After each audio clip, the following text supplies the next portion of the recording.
that performance from DDP was honestly amazing. I thought it was incredible. He looked like a champion. He looked like he absorbed some of Israel Adesanya's kickboxing powers after He beating him. really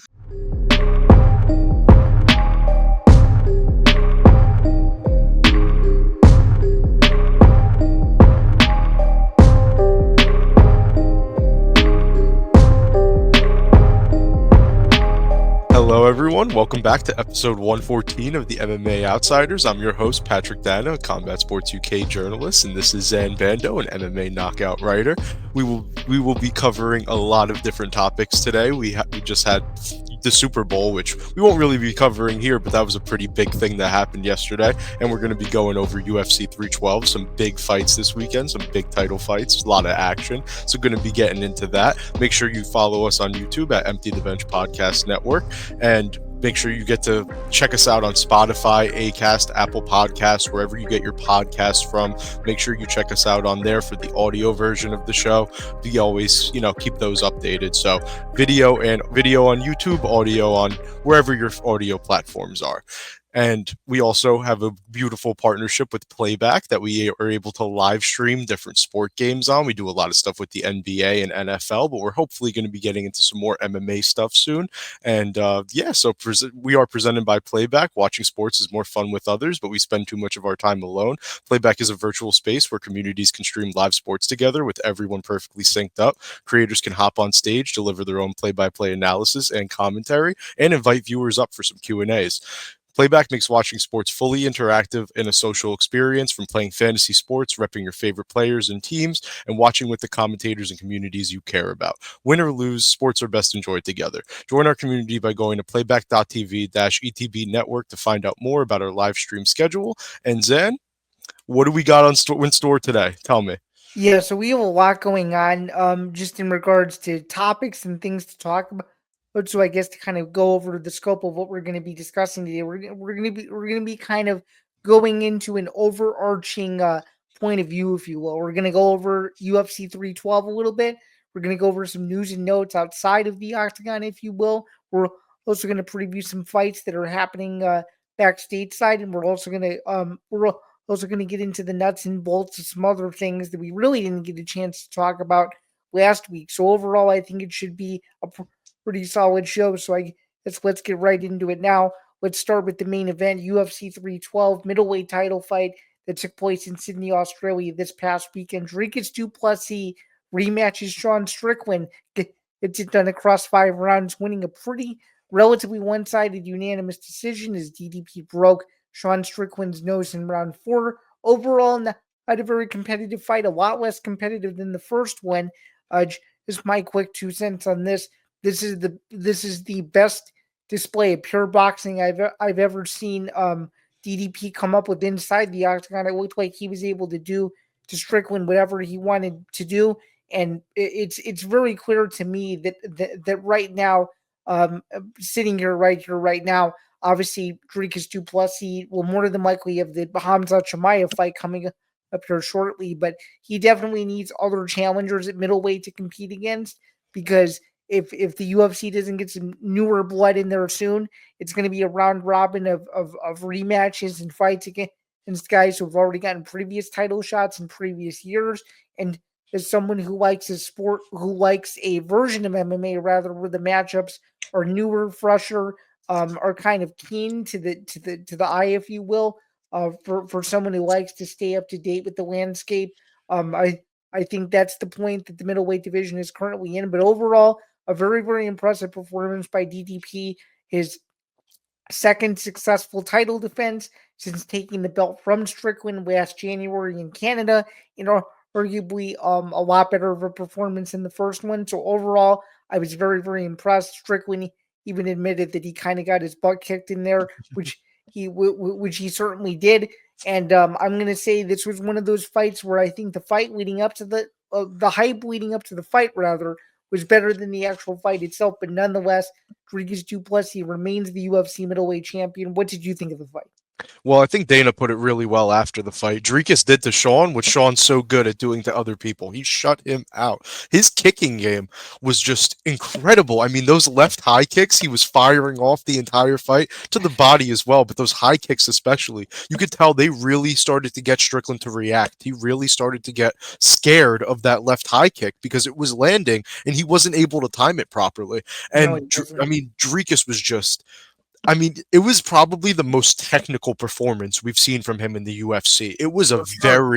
It was a very impressive display of skill And because just I mean, in just his ninth UFC fight too, I think a lot of people forget that even though he might be the middleweight champion, his UFC career is still relatively not that huge of a sample size. So for him to be able to do what he's done in such a short amount of time is very, very impressive. yeah, and thank you for saying that because now that you pointed that out, you're right. Strickland, that was his 23rd UFC fight. And for Dricus, that was his ninth, I think you said? Yeah, Yep, ninth UFC fight. So nine UFC fights compared to 23. Dricus looked like the vet that had a lot more technique and a lot more experience in there. I mean, he completely shut down any talk from the first fight, any talk about that decision and any controversy with that. I mean, he really just looked incredible. I mean, I I've been a big Dricus guy since he came into the UFC, but this might have been the most technical and just I don't know how to describe it. Just the cleanest version of Dricus we've seen. Seriously, he just looked so good in this fight.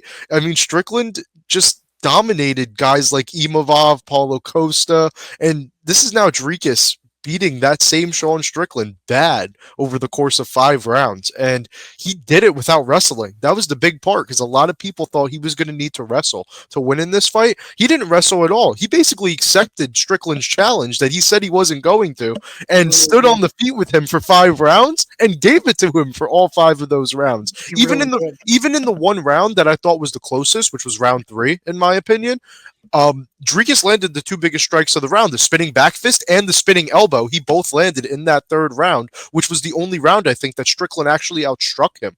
So just overall, that performance from DDP was honestly amazing. I thought it was incredible. He looked like a champion. He looked like he absorbed some of Israel Adesanya's kickboxing powers after He beating him. really he really did, didn't he? and and it looked great. I was so happy to see it, and I think we need to see him versus a guy like Hamzat Chimaev next because even a guy like Imavov, he deserves a title shot for sure. But I like the challenges a potential Hamzat fight presents. You know, I I like like the challenges of a potential Hamzat fight too, and just based on the fact of what you said, which is very important, but also to the contrary of two. And I hate to do this, but I feel like we should, given that this is the era we're kind of in right now. The casual fan, and this is no disrespect to that word. I know people use that word in a lot of negative context. I'm not trying to do that here, but what I am trying to say is too is does a UFC fan that only watches, the occasional pay per view here or there, do they really want to see Nasruddin Imamov? Or yeah, he might be a great fighter, but he doesn't have the mystique or the aura that Hamza Chimaev does. I think 95% of people would go with the latter instead of the former, which is why I think that this Chimaev fight, obviously before Imamov, is a lot more important. And I think this is good for Imamov because now, if he wants to wait on the sideline, if he wants to wait for that fight, he can. If he wants to take another fight similar to what Strickland did against Costa and prove that he still is the number one contender going into a potential title fight, he can do that too. So I think the possibilities for what he could do next are limitless, and it's gonna be up to him whether or not he wants to sit out or not. But for sure, in my opinion, the fight to make right now is the Hamza Chimaev fight, coming off of a huge win against former middleweight champion Robert Whitaker. I think it's a no-brainer. Yeah, and like you said, that mystique of a potential Hamzat fight, and just the fan, the more casual fan, Hamzat has an undefeated record. Hamzat hasn't lost in MMA yet. Imavov, we saw lose a clear decision 2 years ago to Sean Strickland. You know what I mean? So even just looking at records, the record of Hamzat is more interesting just in a matchup against Dricus. So even bringing it up for that, because I completely agree with that point. That should be the fight to make next. I know DDP called out Pereira after the fight. I'd love to see that at some point down the line. I think a lot of people would, but even Duplessis admitted it afterwards. Yep. He's like, "I'm not here to rush Pereira. Is it a fight that I want? Yeah." But he even admitted, he's like, "I don't care that he's fighting Ankalaev next. I care that I beat the best version of Alex Pereira, and that's Hmm. all. And that's all he should be saying." Yep, but he did say Hamzat is next after all of that. He did say that Hamzat is next for him, but he wants that fight with Pereira. Of course. So it is interesting because at least he does realize he recognized the next title contender in line and everything. And I just think that I love the potential Pereira fight, but I think we do need to see him fight Hamzat at least first, probably Hamzat and Imavov first. Right. Or even potentially Hamzat twice, considering potentially if the first fight goes the way some people think it will, where DDP loses the title, you have instant rematch to sell, which would be the biggest middleweight title rematch probably since Adesanya fought Whitaker the second time. Yeah, no, So DDP has beaten a lot of those top middleweights, so it is possible that they're in a position where they give him an immediate rematch afterward. But I did want to talk a little bit first before we moved on about Strickland's performance. What sure. did you think about that? Because that's been a big talking point going into the fight, and then now on social media after the fight. What were your thoughts on that? I just think it was a poorly executed game plan. I think for the first time in a long time, I think Eric Nixick really didn't know what to do, and he's usually the mastermind of like overcoming adversity and stuff like that. And I'm sure you noticed it, but after the first two rounds, that corner just looked absolutely disheveled, and they didn't know what to do. And I was like, wow, for the first time in a very long time, Strickland is like almost confused because you thought I at least thought after the first round, like, okay, that was almost like a round where he just took it off, where he took it off Yeah, it felt essentially. like a warm up round for both of them in a sense. Right. And then round two, it was like, wait a minute, this is a version of Strickland we potentially have never seen before. So, I mean, I think overall it was just really horrible night. I mean, it's as simple as that. It doesn't mean that this guy's a bad fighter. I never constitute former champions as bad fighters. Simply put, I just don't think his head was in the right place the whole week. I think the press conference was off. I think some of the other media appearances he did just weren't like himself psyche wise, if you will. And I think it played a huge factor into the fight. And I'm not saying DDP got into his head, but as the week went along and more stuff started to come out, does he have a staph infection? Does he not? It just seemed that all the chips were aligning one way, and sure enough, the fight played out exactly as I thought it would. I didn't know he would be that dominant on Strickland. I thought it would be a close fight. I thought it would be a 3-2 decision, but a clear 3-2. I didn't expect to see it be as lopsided as it was. So to me, the biggest takeaway from that is just seeing the pure one-sidedness of what ended up happening. So Yeah, no, and I agree. I had thought potentially, if the fight did go back to a decision that Dricus would win 3-2, maybe 4-1 kind of thing. But 5-0, I did not think that he would be able to shut Strickland down like that.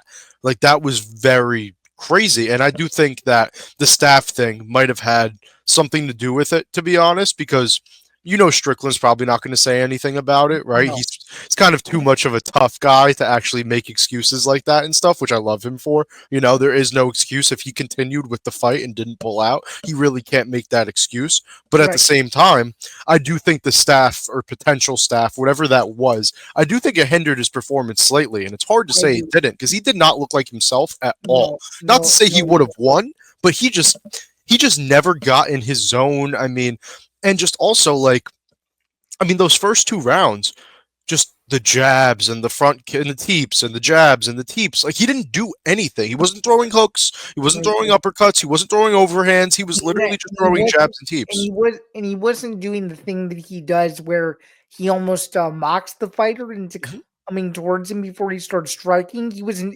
doing any of that. No, and he literally was just jabbing and teeping. And don't get me wrong, like he's won some fights like that before, but did he really think he was gonna go into this title fight and win with jabs and teeps? Like he doesn't mix it up, you Yeah, know? It yeah, just you're right. it It's almost like even in his striking, like where's this like Dricus was throwing spinning back fists, he was throwing the head kicks, he was throwing a lot, and that's the reason I had picked Dricus in this rematch was because of that diversity. I don't know if you remember me saying that last week, but I the do. diversity of strikes and the diversity of his arsenal is one of the reasons I picked Dricus in this fight. And that showed more than anything because Strickland is just so non-diverse with what he does. He does a couple Super, things really well, super, but that's it. super, super non-diverse. Very, very well said.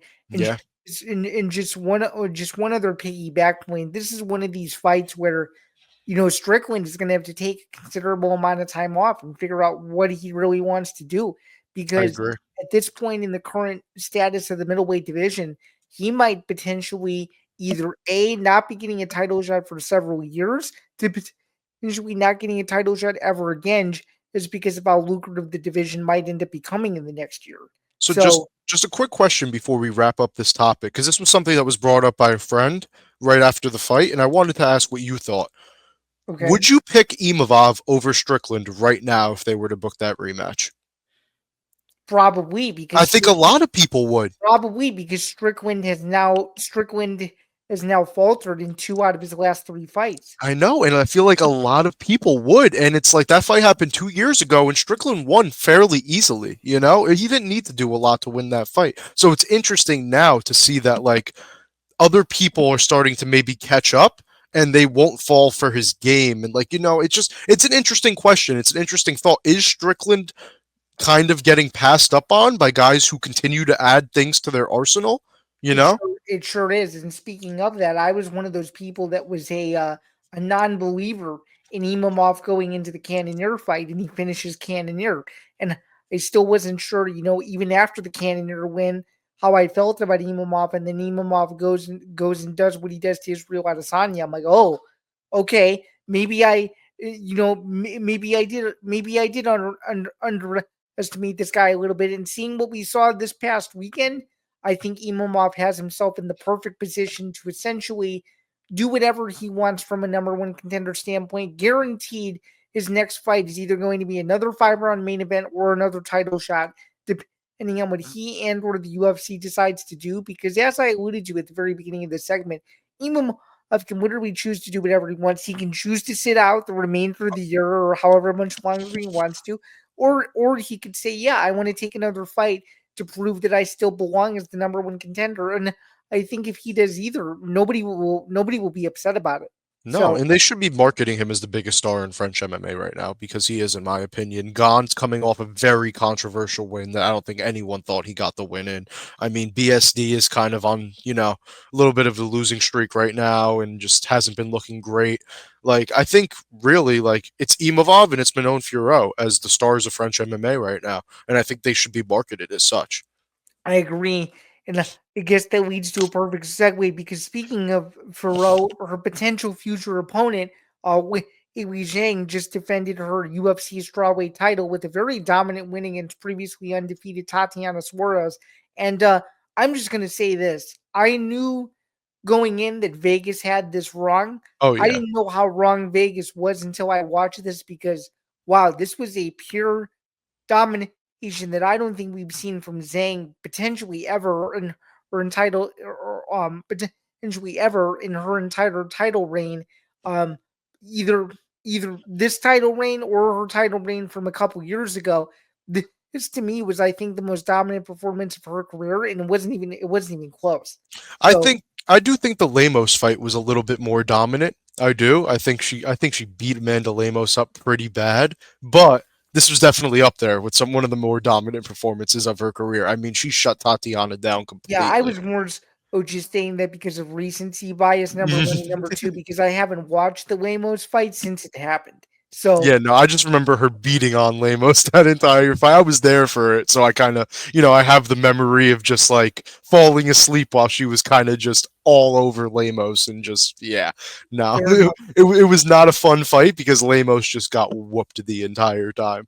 But either way, this was up there with one of her most dominant performances, and I mean, just after that first round, like the first round she got taken down, and then she just defended the next 14 takedown attempts from Suarez while That's piecing her up on the feet. She that's rocked her bad in what, round three?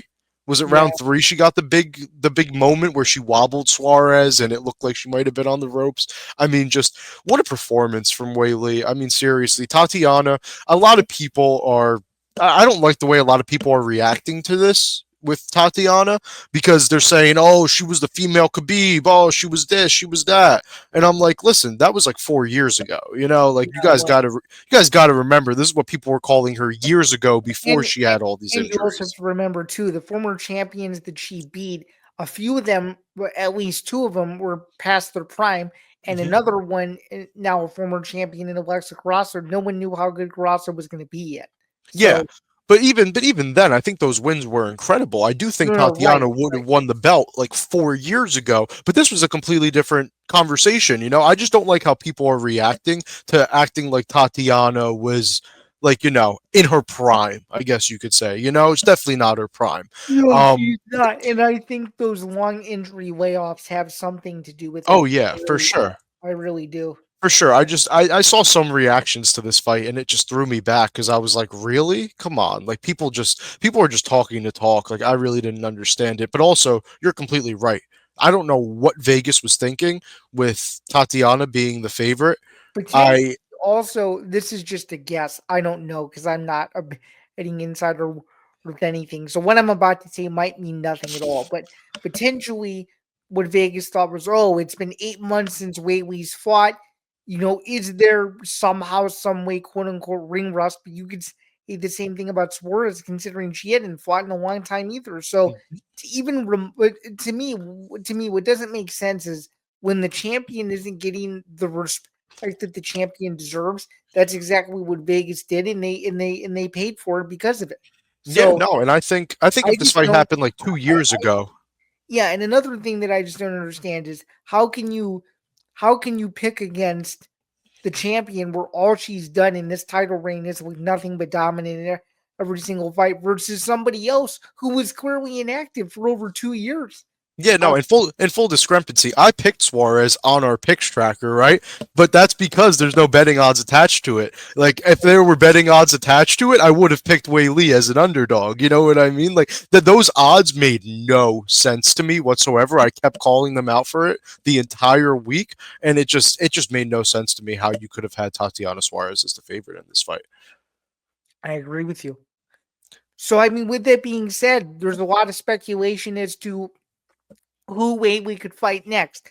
I think there's two realistic options. I think Ferro is obviously right there if she wants to stay within her weight division, or of course, as Dana hinted at the post-fight press conference on Saturday, the possibility of one of the biggest female fights ever, if not the biggest female fight ever between Whaley and Valentina. I think everybody would want to see that. Oh So, yeah, but let me correct you real quick. Furo is at flyweight, so Valentina technically would have to fight Furo first, which oh, would be that's true. the issue with this because now it's like, wait a minute, are we gonna have Valentina fight Furo, who deserves a title shot and has for a bit, or are we gonna make the super fight while we can make it? Personally, and it sucks to say this, it really really does because Furo deserves a shot a lot.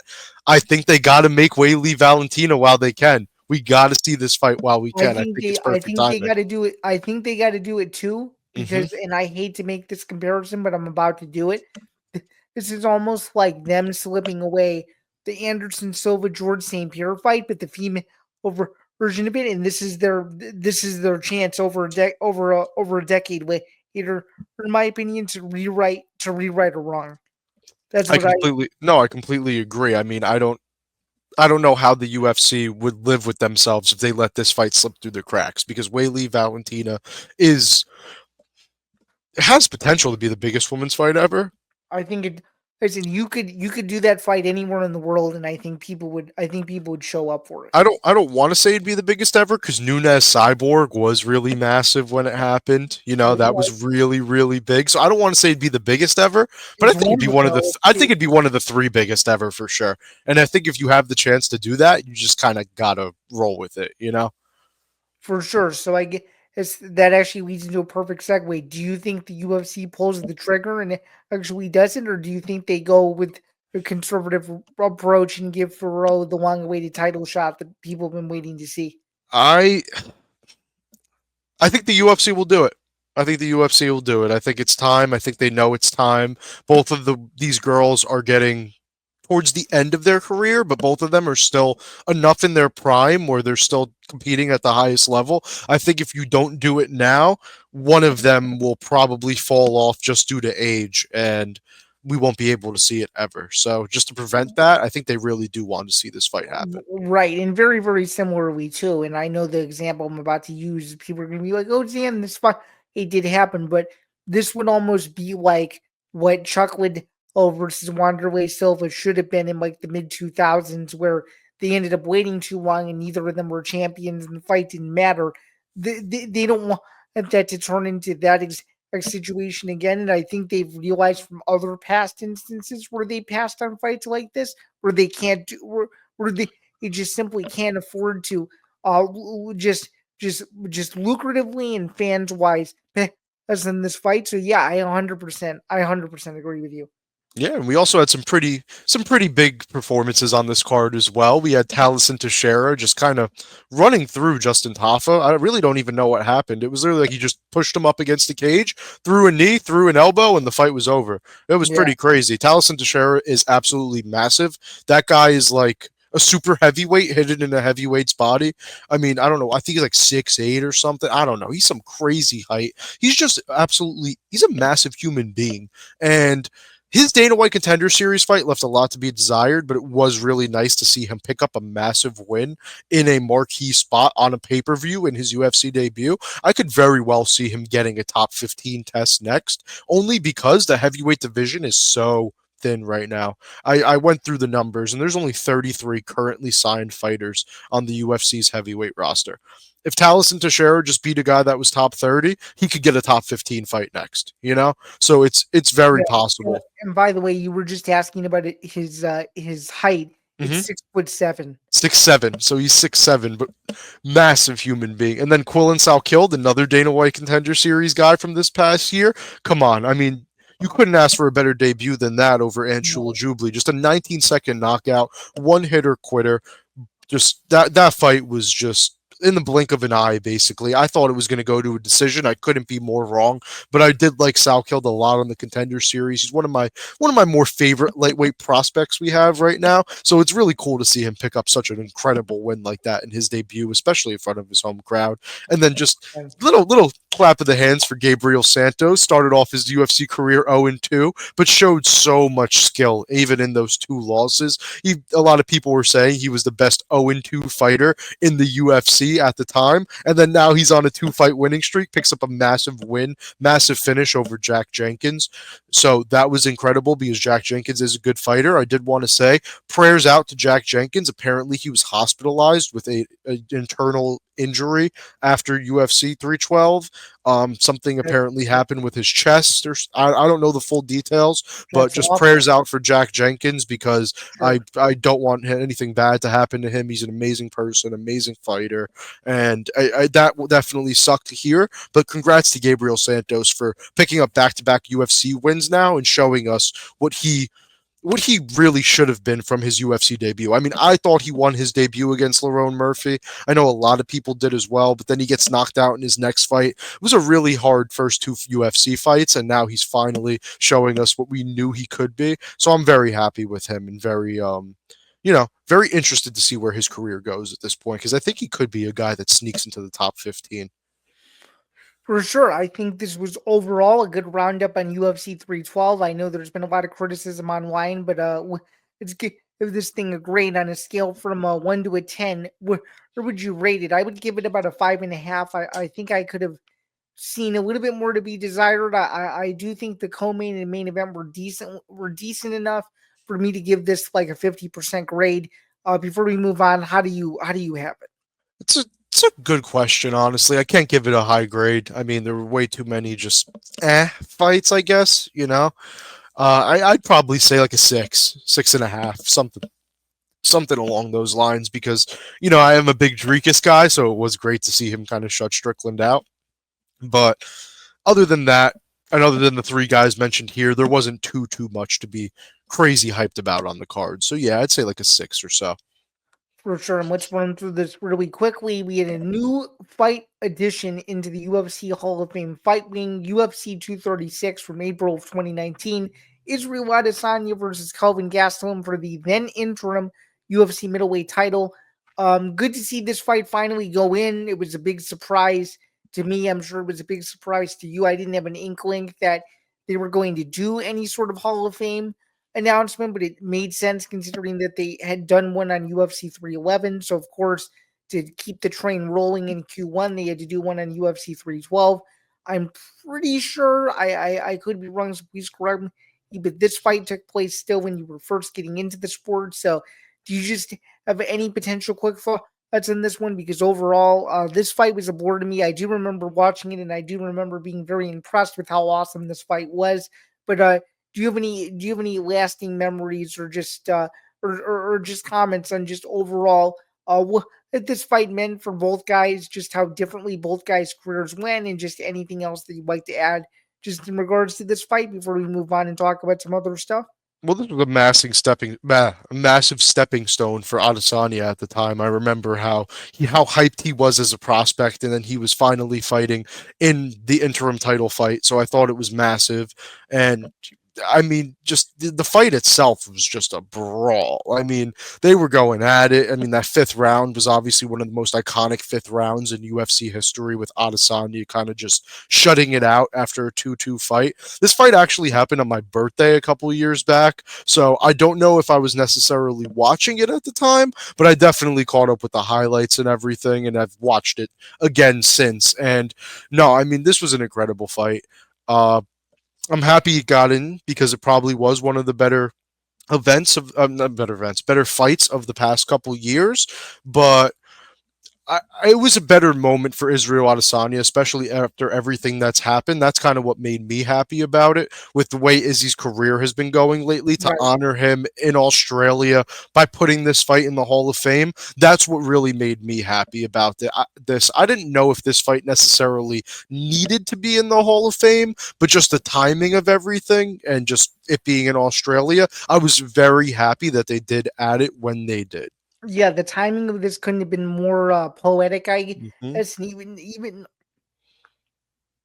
even Dana White admitted afterward that Israel didn't even know why he was in attendance, and sure enough, that Hmm. was one of the main reasons. So Yeah, no, he said it was a whole surprise to Israel. Apparently, Israel had no idea, had no clue why he was asked to come, and then it just got dropped on his head, which was pretty awesome. I love to hear that. But moving on from this, I did want to talk about another crazy fifth round, crazy finish in a fifth round we had. Usually, we don't talk too much about regional MMA on the show, but no, I had to bring this up because even RG3 tweeted this video. Did you yeah, see that that? if RG3, former Heisman Trophy winner, NFL quarterback, and now NFL analyst and podcast host, is tweeting about regional MMA, that's a big deal. Yeah, and Lany Silva is a big deal. The new LFA Women's Strawweight Champion. She fought Rose Conceição, who was on the Contender Series this past season, and she had a great performance up to that point. A lot of people thought she was up 3-1 going into that fifth round, and Did then just you? halfway through that, yes, I did. And then halfway through that fifth round, she just launches up a left high kick that sends Conceição tumbling like a sack of potatoes, man. Oh my gosh.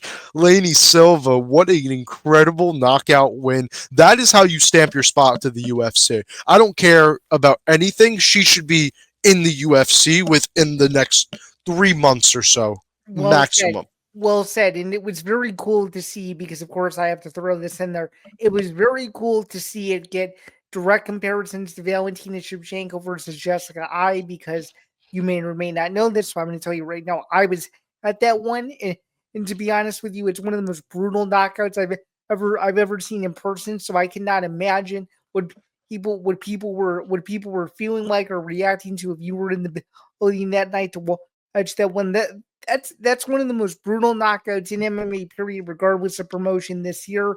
And I think by the end of the year, even though we're only in February, I think by the end of the year that will be a candidate at the Fighters Only Choice Awards for Knockout of the Year because that's how brutal that was. It should So be for sure because that was just incredible by Lany Silva. Just there's no other question, no other argument. Get her in the UFC after you get a knockout like that in an LFA title fight. No question for me.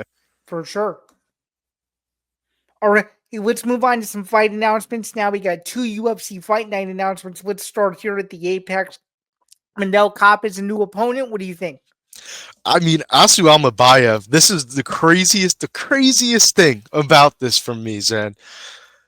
They pulled out a stat. He is the first fighter from Kazakhstan to be in a main event on a UFC card. That's wild. Shavkat is literally fighting for a title, and he hasn't headlined yet. But Almabayev will be headlining. What is this? His third UFC fight? It's kind of crazy, no? Like, is that not kind of insane? No, it is. It is, and in fact, until you brought up that stat, I had no idea. So that is absolutely fascinating. Oh wow, this is actually Almabayev's fifth UFC fight now. Wow, I did not realize that was his fifth UFC fight. Okay, so but still, even then, Shavkat's been in the UFC and is about to challenge for a title. He never got a title shot, so that's massive for Kazakhstan. First off, now that they're finally getting a main eventer. You mean he never got? You mean he never got a main event, right? Yes, yes. Yeah. But it's just crazy. Like I was shocked when I heard that stat, and honestly, I do think Almabayev is very good. So it is going to be interesting for me. My early lean for this one is probably going to be Almabayev. I do like his grappling a lot, and we know that Kopp is more of a striker. So I think I do like Almabayev in this fight. But if it's the Manel Kopp that showed up against Bruno Silva, I don't know, because that Manel Kopp looked like a future champion to me. Am I right? Yeah, I like Kopp as a way too early pick, but based on other training footage that hopefully releases of Almabayev and stuff, my pick could easily change. But it definitely is a lot more of a, I guess, compelling fight from a hardcore fan's perspective than its original main event. So hopefully for the few hundred people that are in attendance in the Apex at night, they're treated to a 5-round slugfest. Hell So yeah. Let's hope so. all right, speaking of other UFC Fight Night main events, we've got a big one in Mexico City that was just announced. Brandon Moreno will be taking on fellow former title challenger Steve Erceg. Steve Erceg having to go into enemy territory again. I kind of feel bad for him in this spot here. I will think the former champion in Moreno to get this done is a way too early pick, even though we have over a month to go until the fight. What do you think, though? Yeah, for me, this is a tough one because, like, Moreno came out against who was it, Royval, and looked really, really flat. He did not look good at all and in that fight. that was also another hometown fight for him, and he didn't show up. No, he looked horrible in that fight, to be honest. And then he goes out against Amir Albazi and looks like Brandon Moreno again. So I think he'll probably show up with that Moreno we just saw in the Albazi fight, and I think he'll probably get it done against Steve Erceg. I think Erceg got pushed too quickly to the top, and now I think he might all come crashing down on him if he keeps getting these tough matchups and isn't going to be properly built, because he went from getting some solid matchups to help build him up to now fighting just the best fighters in the division. And I don't think that's a good idea. I don't think that's a good plan for his career. He needed a chance to get a little bit more comfortable with some of those guys in the top of the weight class before he just started fighting them back to back to back. And it looks like they're just kind of throwing him to the sharks. And I honestly don't like it. Yeah, that's what it seems like to me as well. So it's very, very good that we both picked up on that. A couple more before we get to previews and whatnot. We're going to talk about this briefly. This was just very bizarre. I have no clue how this even got leaked out to begin with. I just feel bad for Evan Lee just briefly here, for him to be put in that precarious position, him probably not knowing that that footage was being recorded. He even had no idea after he tweeted about it. He was just as surprised as anyone. So overall, just a bad situation all around, and I have no clue who recorded that, but I feel like I don't know. I feel like they should rethink their priorities if they think that recording stuff that should remain in the gym should be leaked out, because that overall to me is just a very very bad look. So Yeah, the confusing part on this, obviously, in my opinion, it's shitty. You just don't you don't leak sparring footage. You really can't. Like, even if you want to talk about sparring, I think it's okay, but actually leaking the footage itself is a completely different beast. yeah, And and especially in this case, because I don't know what exactly has happened, I but don't know either. it seems like the guy that leaked the footage has been kicked out of Kill Cliff. I don't know if Morali Husseinov has been kicked out of Kill Cliff, though. That is the guy who landed the punch on Kevin Lee that rocked him, and that was the footage that came out. I don't know if he's still there or not, because he wasn't the one that leaked the footage necessarily. Right. So I'm not too sure what the situation with him is. I'm not too sure if he's kicked out or not, but I do know the person that leaked the footage is kicked out. So that was an interesting tidbit for me, because I don't know if Morali should necessarily be kicked out. I mean, guys sparring too hard just happens sometimes. That's just it's an element of the sport. But I don't know if I don't know, because it didn't seem like Lee was really trying to land that flying knee. Didn't seem like it was thrown with much intent, and then he just kind of got blasted with the right hand. Like, it's just a bad situation overall, and sadly, we shouldn't have to be talking about it because the footage shouldn't have been leaked in the first place. Well said. So I think that's a good segue to move on. We've got one other fight announcement to go over. We've got former uh two former title challengers facing off against one another in a pretty solid fight here. Yaunch Onan versus Jandaroba. I think UFC 314 is about to become stacked. Obviously, we don't know who the main event is going to be, but this is a solid fight that will more than likely be placed on the main card. I like Shonan after a long layoff. Who do you have in this one? Yeah, no, I think I'm gonna have to lean with the former title challenger as well. It's tough. I think Zhao Nan has been a very interesting wild card in this division, and I think she's going to present a lot of tests for Jandaroba. I think her grappling defense is tricky, but Jandaroba is just so dominant on top. It's going to be an interesting one. I think I do lean Zhao Nan to keep it on the feet a little bit more and land some of the more impactful strikes. Yeah, I could see that too. And just to correct myself, we only have one former title challenge in this fight and not two, except for the fact that both of these two have fought some very common opponents. So that's where I might have gotten slipped up there. But overall, it seems like UFC 314 is coming together. I like Shonan as well. But of course, as more information comes out and as we get closer to that April date, my opinions may change ever so slightly. Just a few I guess out of the octagon fight whose announcements here, two that are actually pretty big. One related to the PFL and one unfortunate retirement related to the UFC. So let's get into these just briefly here. We've got Patchy Mix and Johnny Eblen coming out with separate statements, basically claiming that that they've essentially been shelved by the PFL or shafted, if you will.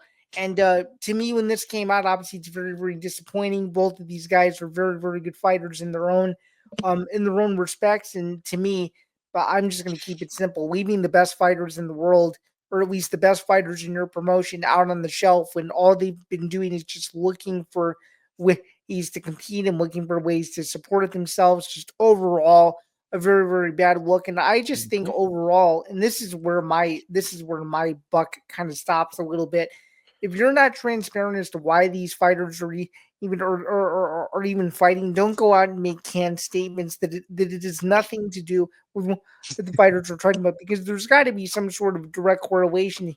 Or there's now been between at least 8 to 15 fighters that have come out and directly said very similar things, and even we don't even really know in terms of the clarity as to how this schedule is even going to remotely look moving forward, and to not have these guys be being able to compete or say that they will be competing at some point, to me is just very, very disappointing. So overall a really, really bad look. Obviously, I have to side with the fighters here. I'd like to see, I'd like to see some change. I'm not banking on it, but just overall seeing another statement of confusion and contention was just very, very disappointing. And I just feel like all parties involved need to do better, especially for guys who have given so much to the PFL slash Bellator brand, like these two have. I think it's just overall a very, very disappointing look. It's just So crazy to me because if you look at all the guys complaining about this, it's all Bellator fighters. Why did you purchase Bellator to not give their stars fights? I don't get it. Why did you buy this promotion out just to let all their fighters walk and not give them fight? Like, I don't get it. I really don't. I couldn't understand it, man. I couldn't understand it. I It's don't. very bad that MMA is at this point that we're in a spot where a promotion buys. Let's say the third biggest promotion buys out the second biggest promotion, and then becomes the second biggest promotion and has to release a bunch of those fighters because they're all unhappy. Yeah, Why? it's almost like Dana White's point from a year and a half ago, where he said one semi bad organization purchases another semi bad organization that nobody watches and sells no tickets. 90% of that statement right now, based on what's currently going on, is probably true. Yeah, and it's just a shame because we want to see other want to see other competitions. We want to see other promotions compete with the UFC and actually give them a reason to raise contracts, give them a reason to treat the fighters better, and just this isn't good for the sport. It's not. There's no way you can frame this that it is better for the sport, and it's It's just not. horrible that we have not just regular fighters, but the best of the best being put on the shelf now by PFL because they're unwilling to fulfill the contracts that they bought. Yeah, I mean, if it was me, and obviously we're people who follow the sport and cover the sport as much as we can, but I would rather have transparency Yeah. and just and just them come out and say, look, we don't currently have the financials right now. These are their options. They either take them or leave them, and that's it. Not even that. Not even that's happening. Yeah. So No, this whole thing is a it's as shame. simple as that. It It's really a is. shame. It's horrible. Like there's no positive things to say about something like this, especially with the way MMA is right now. There's no way you can spin this off as a positive. This is horrible. No, you can't. And speaking of a very unfortunate thing, it seems like Dominick Cruz, former UFC bantamweight champion, is set to retire. An unfortunate injury sustained late last week. First reported by Cage Side Press that he will no longer be competing at UFC Seattle later this month, and in fact has announced his retirement. Very, very disappointing way for Cruz to go out. He's obviously had tons of injuries in the past. Another injury piled up. I think he's one of the best bantamweights ever, but at the same time, I think without these injuries, his career, in my opinion, will always be defined. It's really a what could have been story, and it, frankly, is not all of it, is not all his fault. And this is this is just another reason to say exactly that. It was obviously a very, very freak accident. I think he's making the right decision to retire. I think the people who have come out and supported Cruz in his decision to do this are 100% right. And I really do think you can't look at the Mount Rushmore of the bantamweight division without including this guy in it. And I wish him the best of success in retirement. And I also wish him the best of success if he chooses to remain in his commentary endeavors, because unlike a lot of other people across the MMA sphere, I actually think that he's one of the most knowledgeable commentators in kind of knowing and understanding the intricacies of the entire sport. So even though it was obviously very unfortunate, even though he needs time to recover, I do think he set himself up well for success, and I always think he'll be known as one of the best bantamweights ever. What do you think? No, I agree. I mean, there's no way you can have a Mount Rushmore of bantamweights and not include Dominick Cruz. He probably is the best bantamweight ever. I'd have to like think about it a little bit more, but at the same time, I mean, he probably is. You're right because the problem is, what was it? 2 years of his title reign are kind of overshadowed by the fact that Barao was really the champion, that Right, was and Barao defending was his on that. title. Barao was on that 29 fight win streak. On top Yeah. of it, And so then they never fought, then because then TJ beat him before Cruz even came back. Like right. So, and it's just a rough situation for Cruz's title reign. He's still one of the best bantamweights ever and should be remembered as such. But you can't really remember Dominick Cruz's career, like you said, without thinking what could have been if he just wasn't so injured all the time. Like, it really is a shame. It really is. For sure. I think it's very well said, and I think on both of our behalfs, we do 100% wish Dominic Cruz the best. Yes. Moving on as we wrap up the show, the UFC is back in the United States for the first time in a while, back in Las Vegas at the Apex UFC Vegas 102 middleweight fight run main event, and it's important, and it's an important one between two guys going in seemingly opposite directions. Jared Cannonier versus Gregory Rodriguez with a couple of days to go until this fight. Now, what is your temperature on it, and what do you think of it? I mean, man, how can you not love this fight, right? This is great matchmaking, right? I mean, RoboCop is he's like a nonstop tank, and Jared Cannonier is the kind of guy that will put the power on a tank, you know? So this is just, Sure. it's incredible matchmaking, really. Two guys that are going to love to strike with each other on the feet. RoboCop might try for a takedown or two. I don't know if he even gets it, though. Cannonier has really solid grappling defense, and I mean, this should just be a war on the feet, right? Like I don't see how this fight gets to like round 4.